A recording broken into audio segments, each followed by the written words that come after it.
So hello again, and welcome to this Ontario Envirothon webinar. Today, we are thrilled to be joined by Carrie McLavin, CEO of Forest Gene Conservation Association.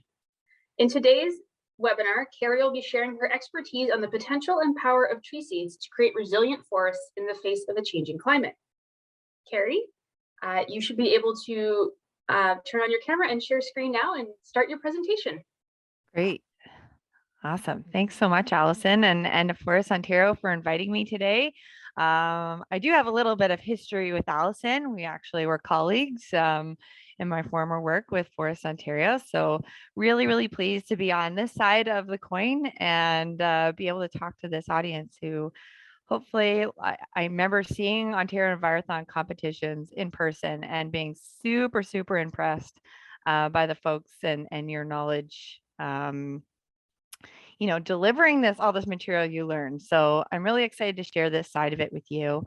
Hopefully now, Allison, you can see that fully and completely. Yes, you're good. Perfect. Okay, so everyone was sort of saying what their favorite species is, and here's one of mine. Jack pine is one of my favorite tree species, and the reason is because of its seed. Pretty special seed adapted to a really unique environment. So Jack pine requires fire, that hot heat to open the cones to release the seeds. And so that is an adaptation element that they have developed over years and millennia. So when Allison asked me to talk about seed, I just wanted to take the opportunity to express just the power that seed has in creating these resilient forests for us in the future. And seed wasn't something that I learned in school at all. I did go to school for forest conservation, and it really wasn't until after when I started working for Forest Ontario when I started to realize the importance and potential of tree seed. And that was just so enlightening. And, and all the stuff we hear about climate change and all of these potential things that are gonna impact us in the future and the unknowns, tree seed gives us a lot of tools to start to adapt to what we're going to face in the future. So it's a really positive, good story. Given all this bad news about climate change, we do have something we can do about it. So I did do my master's in forest conservation. I've tree planted in the past. I've worked for parks, all kinds of things. And all of that knowledge I've obtained now is helping me to help the Forest Gene Conservation Association enable partners to do more. So I had a really excellent mentor in my time working in the sector. And that gentleman's name was Brian Swain. He used to supervise at the Ontario Tree Seed Plant, which is a provincial government seed plant that would handle all this seed collection, seed forecasting, buying tree seed, processing, storing tree seed for use all across the province. And Brian was just an amazing source of information, but something he always reminded me was to just kind of listen and be a sponge. And he said, knowledge isn't heavy to carry around, so pick up as much as you can. And now when I look at seed and I'm looking at it from the genetic side, I see that trees have been acquiring knowledge for millennia. They've been taking this up millions of years of knowledge in their DNA, and they store it there. And in order for us to really take advantage, maybe not advantage or, optimize the health of our forest, we need to understand where trees, what that knowledge is and how we can augment it or how we can facilitate those processes. So Brian's, I'm sure you can apply this quote to many parts of your life, but when it pertains to tree seed, it can be pretty powerful. This is not Brian Swain. This was an image a little bit older than Brian himself, but this was a gentleman actually working at that provincial, the Ontario Tree Seed Plant. And we've been studying seeds for over 100 years. We've been using them to plant trees across Ontario, to recover private land and public land after we cleared it all for agriculture.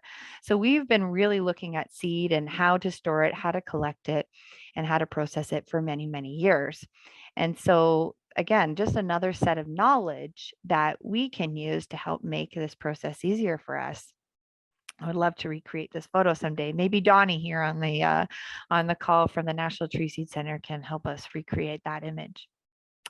So I work for the Forest Gene Conservation Association. We're a nonprofit organization functioning in Ontario. We want to make sure that genetic diversity is the foundation of projects and initiatives in this province, whether it is tree planting on crown forests to restore forests after harvest, private land restoration, tree planting to increase our forest cover, riparian planting, or special projects of community members. We want to make sure that people are sourcing appropriately, sourcing seed appropriately, and planting it appropriately to make sure we have healthy forests for our future. We really do focus on 4 main strategies. So species conservation work, and which I'll talk a little bit about, we work on tree species that are either at risk tree species in Ontario or species that are in trouble, ones that face extreme losses due to pests and diseases. We offer seed management expertise to our partners like nurseries, conservation authorities, and practitioners to help guide seed collection and seed storage and banking here in Ontario. And we're trying to help enable our partners across the landscape to include climate change adaptation in their work. And they're already doing it. Sometimes it's about educating them as to how they are able to do this and have more influence. And of course, talking about all this work that we do, doing presentations like this and other things that get these messages out on the landscape. So we always hear about diversity. And with forest genetics, it still rings true. We need to make sure we are diverse, not just species like an oak versus a pine. We also need to make sure that we're including diverse populations. So a population of white pine in Algonquin Park is unique from a population of white pine in Tennessee. They're the same species, but they are unique in their own populations and how they've adapted to those conditions that they exist in. We also have diversity between individual trees.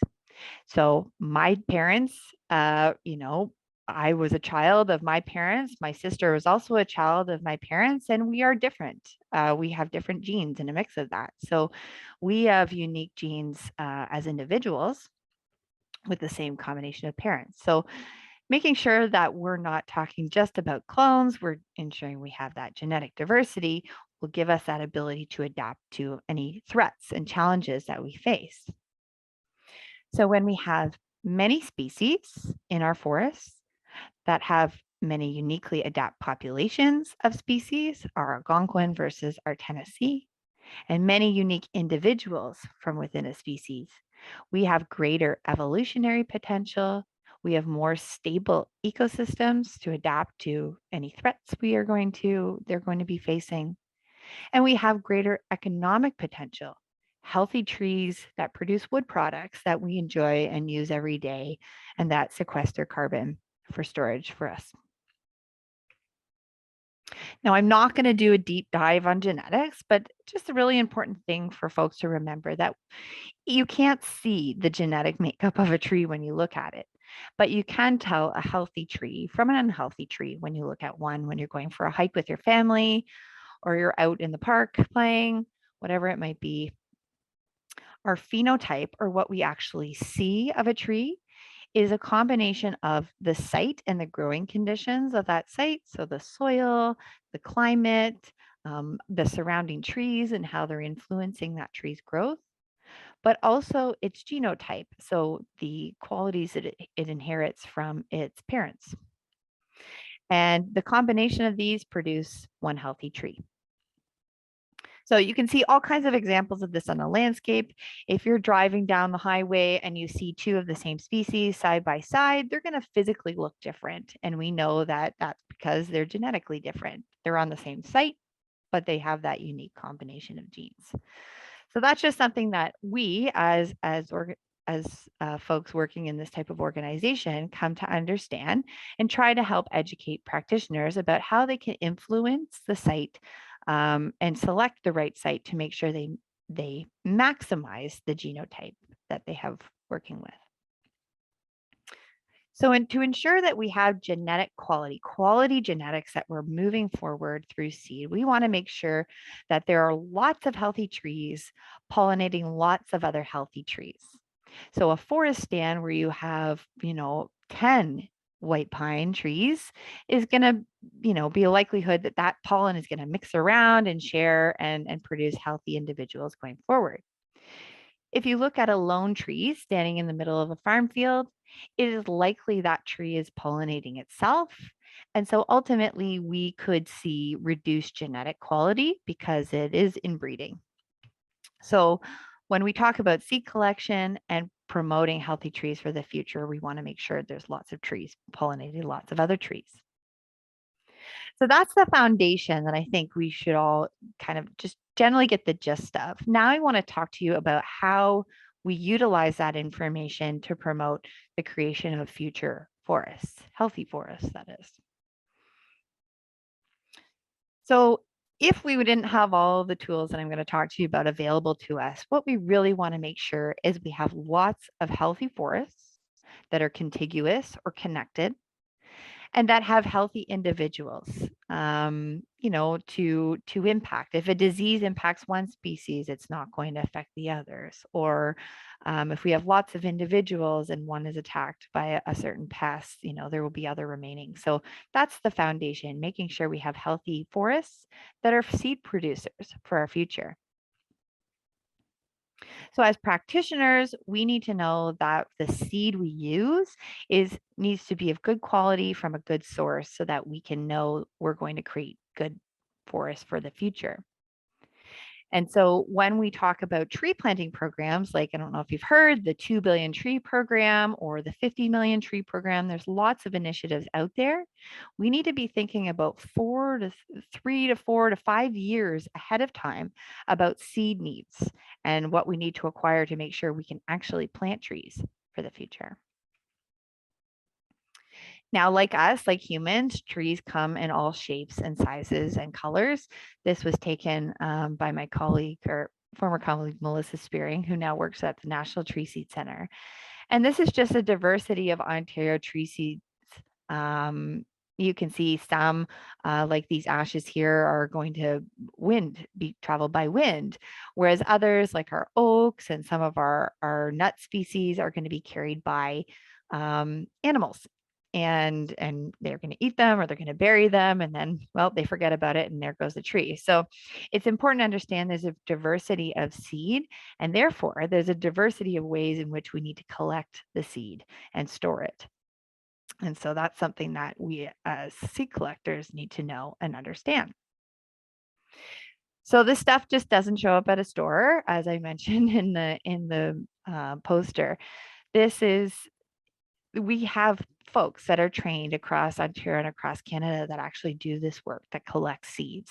And we have a certified seed collector training program that we offer at the FGCA to educate people on seed quality, how to make sure you're collecting it, handling it, and delivering it the best quality. And we've trained over 900 people across the province. So we are fortunate that there's lots of different sources of seed, and we've had a lot of time, like many decades, to modify this slightly. Obviously, there's healthy natural stands. I mean, like I said, the woodlots that we have existing, the forests that are conserved right now. The challenging thing, though, is those sites can often be a little bit tough to collect from. You can imagine when a tree drops its seeds and there's all that woody debris naturally on the ground, it's going to take you a really long time to pick that seed. So we have taken it upon ourselves as a race to develop tools that will help us collect seed easily. So we have seed collection areas, which are sites that have been identified and mapped as good sites for collection. We have seed production areas, which are stands and plantations that are managed specifically for seed production. And then we have seed orchards, which are grafted So we have found the healthiest trees of that species. We've taken a sample off the branch at the top and we've grafted them onto another a rootstock so that we can promote seed production and collect seed right off those grafts. The seed orchard element is the most expensive work to do, but is certainly worth it in the grand scheme of things. So as a collector, you don't just show up at a tree and collect the seed.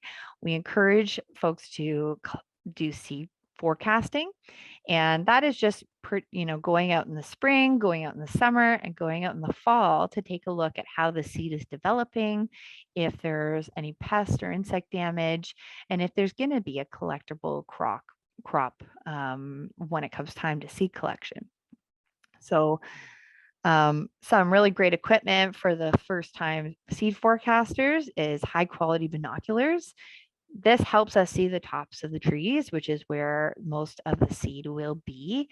When you think about where all the sun is, that heat, where the pollen's going to fly best, you're gonna find all of those flowers at the top of the tree. So you want good quality binoculars. Sometimes our forecasters have pole pruners and hooks to help bring the branch down to take a closer look at the flowers themselves. Hand lenses to just to look inside the seeds to how they're maturing and their embryo development. These pruners here we have just help cut open seed because we often, you don't just collect it. We do encourage people to cut them open to check out their quality, see if there's pest infestation, that sort of thing. And of course, a seed manual as part of that certified seed collector training. We offer this seed manual. I think you can see my camera, but if not, I'll show you after. And it's a really great manual to have out. It just refers to different species and collecting methods. And it can really give you guidance as what to expect when you cut open a cone or an acorn or a seed, and helps people understand what quality is. So as part of our course, we go into flower and seed biology. And again, I'm not going to dive deep here, but again, out of respect for the tree species we're working with, they are all uniquely adapted to the various ways in which trees and flowers are pollinated. So we have some species of trees that are angiosperms that have complete flowers that have both male and female parts. So when forecasting or looking for a potential collectible seed, you need to know that what might be a flower now in the spring will actually be the physical seed later on in the summer and late fall. Gymnosperms, on the other hand, these ones are, they have female and male cones and parts. And so what might be a male cone is not going to be a male cone that will not be a seed. You have to look for the female. So there's all of these biological process, each species being different. And so it is much more complicated than just going to a tree and picking off a seed. There are these elements in biological processes that we have to understand as seed collectors and respect and monitor as the season moves on. So this is my colleague, Madeline. She's actually at the White Pine Seed Orchard that we manage here in Central Ontario. And she's got her great binoculars and she's looking up at the tops of our White Pine grafts just to see what the potential is for seed collection for the coming year. So it's kind of tough to see, but at the top of each one of these little branchlets are going to be tiny little baby cones. And those are going to develop further to be banana-sized cones like these come this fall. And so that day when Madeline was out forecasting, she did take a couple of samples and cut them. And you can see these are all the same age cones. These were all supposed to be ready at the same time. So you can see the first brown one on the top left there. This was damaged early in the development process. So maybe it looked great in the spring, but it might have gotten damaged by pests or frost or whatever, what have you. Whereas some of these, the big green ones in the middle there, those are faring better. They were able to develop, grow. There's some seed set in there. And so you can just see the diversity and the importance of seed forecasting so that we can determine what kind of crop we can expect in the fall when these are mature and ready to be picked. So there's all of that pre-planning in order to collect. And then once folks are trained to collect, there's so much more to it that help us retain quality in seed. So not only during seed collection, you want to make sure it's timed right. So you're collecting when the seed is most mature. You're collecting seed that is not impacted by insects and diseases. But then once you physically have it in the bag, there's temporary storage, making sure it's stored appropriately so it doesn't get moldy or, again, further impacted by pests.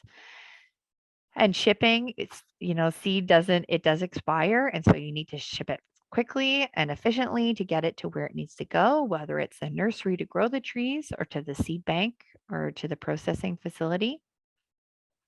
Seed processing is a very involved process and it differs by species. And so that needs to be handled with care and with folks that are trained to know how to do this. And seed storage. Some species store for up to 80 years. Some will only store for a couple of days. And so understanding that and respecting that will help us yield high quality seeds. So when all these things are done properly and with care, we're going to have high quality seeds that help grow trees that we can use to restore in planting programs. If any of these things go wrong, it potentially can reduce the quality of our seeds and ultimately survival when planted on site, if they get to that point at all. So all of these things are really important for us to keep in mind and things that we help educate folks on here in Ontario. I'm not going to run through a checklist, but there is definitely a checklist that helps people maintain quality at minimum. So highlights are you want to collect seed from lots of healthy individuals that are within distance of each other, not that lone tree sitting in the middle of the farmer's field. You want to collect in a good seed year when there's a big crop because we know that, the weather was right, the conditions were right, the seed was set well, and so you want to get it in a good seed year. And you want to collect from healthy individuals, not ones that are looking ill or impacted by disease unless for recovery program, and then handle and store properly to make sure we keep that high quality. And again, there's a lot of references that in our manual. So you can tell we're not just going to Home Depot, we're not going to Canadian Tire and looking at a shelf like this for seed to buy. It's much more complicated, and I wish we could store seed like this. We'd have a lot more success in restoration work if we didn't. Instead, we have seed banking. And as I mentioned before, seed banking can be only done with certain species. And this one particularly was the Ontario tree seed plant that we had for over 90 years. And it took 90 years to get to a point where you have the right facilities and quantities to do the work. And so there are other organizations like the National Tree Seed Center that has, research banks, like that sort of thing. But it does take some time and it's not intuitive and it's not sitting on the shelf readily to be used by everybody. So we do use seed for other things. So in terms of species conservation and species recovery, seed is critical in this work. For the FGCA, we focused on a species, which is butternut. I don't know if that was listed as one of the favorites. It's certainly one of our favorites. Butternut traditionally was used by Indigenous communities for oils, cooking oils like butter, greasing, and it was also an antiseptic. So it has antiseptic properties for upset stomachs and wounds. Butternut is an excellent woodworking material, and it was highly touted for that. Unfortunately, butternut has been impacted by butternut canker and also land clearing for development. So what have we done to help recover this species? Well, we have a recovery program that seeks out healthy butternut that are looking like they're being resistant or tolerant to the canker. We get arborists to climb up these healthy trees, and we collect scions that we then use to graft, and we plant them out together in an archive. So if you remember back on my genetics 101, we want to collect seed from lots of healthy individuals. So that's what we're doing. We're creating that environment where lots of individuals are planted within distance of each other for good pollination, so that they're producing seed of those higher qualities that have potential canker resistance. And ultimately, we're really after the seed of those trees. This will be used for research and understanding the species and what it will need going forward, and will also help us recover the species through planting. Last year, we had about 3,000 seeds generated out of the archives. And like I said, the planning process, this was 20 years of work to get to this point where we are getting seed. So it's not like we could just turn that switch on and want to recover a species in the next year. This takes many, many years of work and effort and funding to get to this point. My colleague actually on the line today, Donnie McPhee, he actually manages the National Tree Seed Center. And here's just another example about how we can help recover a species or help assist species that are in trouble. Ash has been impacted by emerald ash borer, and the National Tree Seed Center has led seed collection activities to help store and research that species so that we can help recover it once the pest populations have been reduced. So this is just another example of how we can use seed to help recover species of concern or species at risk. But then there's climate change, the big Pandora's box. And we can actually use seed to our advantage to help us adapt or help our forests adapt to climate change. And this is something that FGCA is helping to educate our partners about. So before us as humans, trees migrated naturally. They had long expanses of forests that were contiguous, not fragmented like they are today. And this migration, unlike animals that have legs and wings that can move, trees take a very long time. One blue jay flight carrying a seed in its belly, one windy day that blew the seeds a little bit farther. These things take millennia to happen. And it was approximately, I guess, originally it was about 100 meters per year. Now the predictions with climate change and how quickly we're changing our climate, we're looking around 3,000 meters per year that we're expecting trees to migrate, and it's just not at a rate that the trees can do it on their own, and especially if we have fragmented landscapes that don't allow them to naturally move this way. So the upside is that we now understand how forests are adapted to their local climates, and we can help influence some of that migration in a very meaningful and positive way. But let's just paint the right picture. When we have good genetic diversity, we have healthy forests that are able to do this work naturally. They reproduce, they move, and that's great. As we fragment our forests and impact their ability to be connected, we will see a natural decline in genetic fitness and capacity. If we have an invasive threat or pest, we put our forests at greater vulnerability, endangerment. And in some cases, this could also lead to extinction or extirpation. We're really hoping with species like butternut, we can do something about it before it gets to that point. But this is a reality of our environment. So what can we do about it? So this is a really cool image. We use it all the time. You can see sort of the top end is our north, where things are a little bit colder. Our south end is warm. And this big blob here that's not hashed, I'm not sure if you can see my cursor, but the non-hashed blob here, this is its species natural range. So let's use white pine again. White pine goes all the way up, beyond Algonquin, and goes all the way down to North Carolina and the Appalachian Mountains. And so this is a really large range, and this is where the core population of white pine exists. So if we think about climate change and how we can influence, if you took the seed and the genetic adaptation of a tree down here, and you used it in a program in Ontario, Southern Ontario, or Northern US, and you planted that seed up here, you're taking the genetics from that farther southern source and introducing it up north. And therefore it's mixing the genetic with the genes locally to hopefully produce individuals that can tolerate warmer conditions.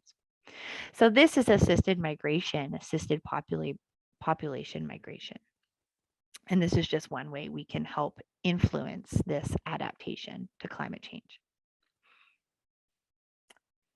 So really, as practitioners, people working in the forest, people working with seed, we know the climate is changing and we're trying to educate people about how. We also know what species and climate those species are suitable to. We understand the sites that we're planting in. We can do soil tests to understand what the nutrient levels are, what things are like there. And we can also help educate folks about the genetics and how we can potentially move seed to areas that they wouldn't otherwise be to help influence that natural migration. And then it's getting the seed to do all of that work to make sure we've got what we need and we're planting it appropriately on the right site. So for climate change adaptation, the core principles are making sure we choose the right species for the right site. If we put, a red pine on a terribly clay site, which is really not great for the species, it's going to be vulnerable right off the hop because it's not used to those soil conditions. So if we put the right species like bur oak on that type of site, it'll do better. So choosing the right species will help improve our species' ability to adapt. We want to also maintain seed source information. So if you are looking to go to Home Depot to buy your trees, it's unlikely that you're going to know exactly that source of that tree. You could go to other nurseries that sell source identified seed and say, this is where I'm looking to plant my tree. Where should I be getting seed from? Or do you have trees that can help meet those needs? And this will help us ensure short and long-term survival. So now and in 80 years in the life of a tree, and contribute positively to local genetics. We want to also not forget that it's not just about seed, it's also about conserving and protecting our source populations. So our healthy forests that are large and contiguous that stay healthy and are managed appropriately so that they are improving their health. And we want to source seed from healthy stands that contain many individuals, or healthy seed production areas, or healthy seed orchards that contain many individuals. And by doing all these things, we really will have more resilient forests under a changing climate. So this is an older image, but one of bags of seed at the seed plant. Now, this still exists, we still have seed like this and these kinds of quantities for Northern Ontario where we're doing large scale reforestation. But certainly I wish that all species could be stored in bags like these and containers like these and be shipped, but that's not the case because we are dealing with over 100 woody plant species in our province. It's just really important to understand and respect that these seeds all have different needs. In order for us to do it right, we need to make sure we're maintaining quality throughout the process. So I really, really encourage you to follow along on the FGCA story. We are on Facebook and are posting weekly about the work that we're doing and being involved in. LinkedIn, is another place where we post information about climate change and our projects in more detail. And then always encourage folks to go on our website to take a look at what we do, to potentially put your name on a wait list for our certified seed collector course, become a member of the FGCA to influence what we're doing and how we do it, but also to just learn more and get more resources about species conservation, seed expertise, and climate change. So that is always an option for folks. And with that, Allison, I know I wanted to make sure there was plenty of time for questions for folks, but I think if that's okay to kind of open the floor up, if that's a possibility, I think that would be awesome. Definitely. We can take some questions now. There was one thing I wanted to ask off the bat, and if it's a loaded question, let me know. We can rephrase it. But You mentioned just a lot of factors to maintaining like good seed stock, such as collecting, processing, storage. From FGCA's point of view, is one of those items like a significant challenge now? Like, where's your biggest issue? Yeah, that's a really great question. Here in Ontario, I can only speak for Ontario because other provinces have their own challenges. Here in Ontario, seed processing expertise has certainly been a challenge for us. So, as I mentioned before, we used to have a provincial organization called the Ontario Tree Seed Plant that did all this work for us. We kind of took advantage of it. It was one place that was really the home, the hub of seed collection, seed processing, and seed storage. And they actually closed that plant in 2018. And since then, we've had nursery partners trying to build capacity to do processing and seed collecting, all that. So, as I mentioned too before, that seed plant had 90 years of experience building that knowledge and expertise and processes and guidelines. And so we are in this new world and are learning how to do this work properly. And so that just takes time. So the more people know and respect, the complexity of seed collection and seed processing, the better off we're going to be because patience is everything in this process. We can't rush. We can't rush these natural processes. Not every year is a good seed year, and so it just takes time to learn. And so patience, but also a greater understanding that seed is important. It is very valuable, and it's worth the time and effort. No, that's great. I did have a couple questions come in. So one of the first ones, as I believe Andrew was wondering if there are any pawpaw archives that you're aware of in Ontario. Like, is that a species that FGCA works with? And Yeah, no, that's a really good question. So FGCA is not specifically working in pawpaw, but we know there are folks that are interested in it. The interesting thing in Ontario is that pawpaw is a Carolinian species, so it's within our Southern Ontario forest ecotype. And when you think about the range, the natural range of that species, its core range is actually further south into the US. So here in Ontario, it's at the upper edge of its range. So we will see, although its species populations are limited in Ontario, we would hope to see more of that species in the Carolinian forest as the years go on, and more in Ontario as that climate starts to change and make it more suitable for here. So, that's an example of a species that could be good for some assisted migration work, as long as we know the source and it's credible source and we know where it's coming from. But yeah, it's a unique one because it's rare populations here, but that just means it's on the front of its range movement. so if the person who asked the question, they mentioned that they might have seed to share if someone was looking, is there any organization you would direct them to if they wanted to kind of help share their pawpaw seed source? Yeah, well, you know what? That would be one that it would be great to talk to, say, a nursery, a native seed nursery, like, I don't know, there's a couple in Ontario, St. William's, and a couple conservation authorities, Burford Nursery. Those folks will grow these types of trees, and it'd be best to reach out to them. Ideally, as a seed collector, we encourage people to ask before you collect, because you wouldn't want to be in a situation where you're collecting all the seed and then you're kind of sitting on it, it's expiring, it can't be used. So the best thing to do is to forecast. If there's going to be a good seed crop, getting on the phone, reaching out to these organizations and letting them know that there's a crop. And if not, leave it to the squirrels and leave it to the animals to do this for us naturally because they know what they're doing. Nature's foresters. Exactly. One thing I would mention too is I do know that Carolinian Canada has run, I think they call it the Paw Paw Parade, a couple years where people can kind of put themselves in for a lottery for a pawpaw seed. Yeah. So they might also have resources and a seed bank for pawpaw. I just want to say pawpaw as many times as possible. It is a super great tree and delicious.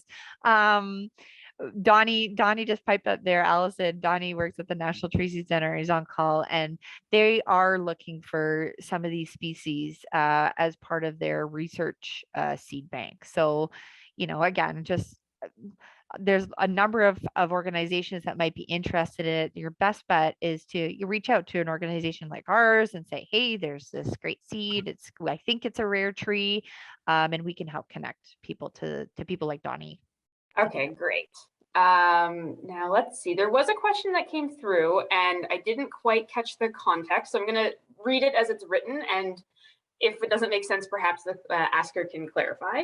So the question is verbatim, what if the tree had been impacted by pests but had been shown to be resilient? Or are you speaking directly to insects that eat seeds? I think it was.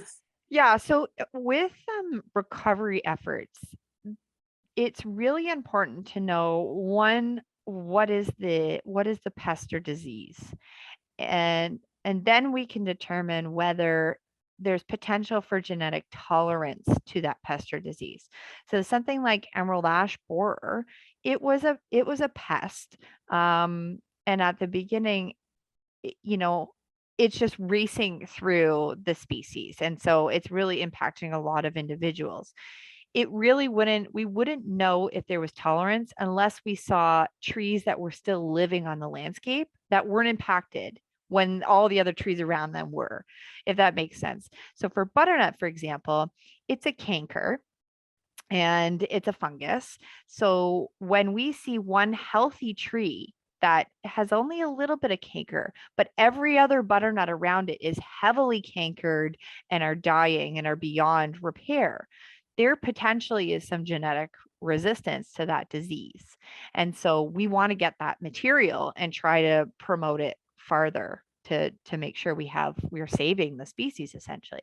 For something like ash, existing individuals, though we might not graft and take material off it, it will produce, if it's producing seed, Donnie's interested in taking that seed and potentially storing it for recovery efforts down the line. So I guess I'm not sure if I'm quite answering the question, but it's more that each species and whatever the disease or insect it's impacting is going to be a unique situation. And so it's not a one size fits all equation. It really depends on what's impacting it. Fair enough. Well, what I'll say then is if that didn't answer the question, I'll just request that the questionee rephrase in the chat because we still have some time and I'm sure we can get to it. But moving through, there's still a couple of questions. We have Kim asking about the seed certification course. Just wondering how frequently they happen as they're like on a wait list and very excited. Yeah. No, I know. And it's such a great course, so I can't talk about it enough, but yeah, so we offer them every year and it really is a capacity thing for us. So we try to offer, part of it is virtual. So it's a two-day virtual training and then one in field day. So we try to have 5 in field days. So we train about, I don't know, 100 people a year under that program. And yeah, being on the wait list, you'll know as soon as we know what's available in the area and you can sort of express your interest. But I definitely suggest putting your name on the wait list. Otherwise we won't know you're interested. It's a good reminder. It's hard to keep track of everyone. Exactly. All right. I did have a question from Dita. Are you working with Indigenous communities to gain or share knowledge regarding seed collection and preservation? Yeah, that's really great. And I would love to, it's too bad Donnie can't speak up because they're doing quite a bit of work at the federal level to help open up these processes and these opportunities to Indigenous communities. For us, we have a lot of learning to do going forward. A lot of what we know with tree seed is based on Western science. And so we have a lot of work to do to improve our understanding of traditional uses of these species, how Indigenous communities have used them, have benefited from them, so that we can help them and their communities and enable them more to do whatever work they want to do. Donnie's probably commenting there just about what their program is and probably can provide you some links there. But well, if it's not putting Donnie on the spot, I have a button that says I can promote him to panelist. I mean, I think you should open it up because it's a really great initiative and people should know about it if you could open them up. Okay, I tried to make Donnie a panelist. Let's see if And, oh, Donnie, can you talk right now? Try one more button if you can, because there is. That is really putting them on spot, but yeah. Guest speaker. No, I don't mind at all. My internet is not great, so I'm going to have to take my video off. But I can speak a little bit, and I can share a document. So first of all, yeah, it was a timely question, because on March 14th, we will be announcing nationally our new Indigenous seed strategy. And as Carrie said, I mean, we're not trying to reinvent the wheel here. We're trying to work with organizations across the country that already have established relationships with Indigenous communities. But basically, there is a large shortage in our seed supply system, and it really starts with seed collectors. And one of the things that we have found, in our history, is that when it comes to conservation of genetic resources and seed collecting, our Indigenous communities, I mean, they're the original seed collectors of this continent. And so we want to tap into their knowledge and their expertise, but also want to support them in their needs, for seed collections and a place that they can turn to as even for storage, but also just for methodologies. And a lot of the stuff that we're providing is stuff that the FGCA has been working at. So it really is a collaboration with hundreds of NGOs and the provinces right across the country. So that's going to be announced on the 14th. But I can share a Word document, I think, into this chat. Which will that work? Can I do that? Yeah. So yeah, I'll do that. That's fine. Yeah, so I'm going to stop talking. I'll share a Word document, and it's basically the strategy so people can actually see what it looks like. So thank you. Hey, you guys have breaking news there from Donnie. That's pretty special, Allison. I'm not sure if it's a first for Ontario Envirothon, but there you go. Well, we've never put anyone on the spot in a webinar quite like that. So. Oh, okay. It's a new thing for everyone. But yeah, no, like we are partnered with organizations like the National Tree Seed Center at that federal level to make sure we're being, we're two-eyed seeing, we're seeing seed both from, the Western science side, but also the traditional ecological knowledge that these people have, like the trees, been acquiring for millennia. So yeah, it's really important that we do that work moving forward. And so both of our organizations are in line, in step with trying to enable that. So that was a long way to answer somebody's question, but I'm sure it was very worthwhile. I think so. Okay, so Sherilyn also had a question about EAB, but that's as an example. So there's a stand of hemlock in midst of eastern US where hemlock woody algid is prevalent. Would you encourage seed collection within that resistant stand? Yeah, I mean, I think that's something that it's really hard to prove resistance or claim resistance. That's something that we do try to avoid until it is genetically tested to have resistance. That's something that we obtain over like many years of learning and working with the species. But in the meantime, organizations like ours and others and the National Tree Seed Center would be interested in seed from those sites, because before they're lost, we need to collect the seed potentially, especially if it stores. So I think it's just, having the eyes out in the landscape, people identifying these populations is really important for us in order to recover a species down the line, because we know based on the pest and how it's trending that it's going to have implications to those species. Okay, great. Oh, and Donnie says the indulgence specifically does not affect seed quality. So actually it would be a really good, like I said before, certain species, certain pests, you had to know how they impact the tree. So if it doesn't affect seed quality, then you would want to collect seed from that species, and it would be good to store it for long term. So again, it's the case by case. It's like every illness or disease is different, so it impacts the tree differently, so it impacts your next steps. Yeah, absolutely. Recovery is designed differently for each species and each impact. There were a couple questions while we were talking, just for more details about the seed training course and how to sign up. So we put a couple links in the chat for anyone that's interested. I believe I found where you can sign up to get on the list. But Carrie, if there's any other links about seed certification or training that you think the audience would find interesting or useful, we can put them up as well. Yeah. Well, and I think if the workshop isn't right for you, like the manual might be, because it's like you don't have to be an expert to have this. You could be a field naturalist, you could be hiking with your family on a regular, but you can go camping and have this. It's just a really great thing to help improve your understanding of the species and how they produce seed, what it looks like, but also if you were to collect it, what the quality elements you're supposed to be looking for to help make sure you do it right. So at minimum, not at minimum, you can do this in whatever capacity you want, but if you don't want to go fully be certified, this is a really great resource for people. Right. And in addition, if anyone wanted the course, certification is an add-on, right? If you did the seed collector, I know people sometimes just do the first half for interest level. Yeah, we do have option, like because they are virtual, we can have, the basics offered to anybody. It's a different fee, obviously, but yeah, you can just take that part of the course and not be fully certified. And yeah, we're definitely set up to enable that. Okay. Well, we had a lot of great discussion so far. We have hit all of the questions so far within the chat. And Melissa also added some additional documentation. We have a lot of experts on our call today, which is great. Oh, we do have a question about that manual, if you can speak to it. Is it Ontario based or can it be used for all of Canada?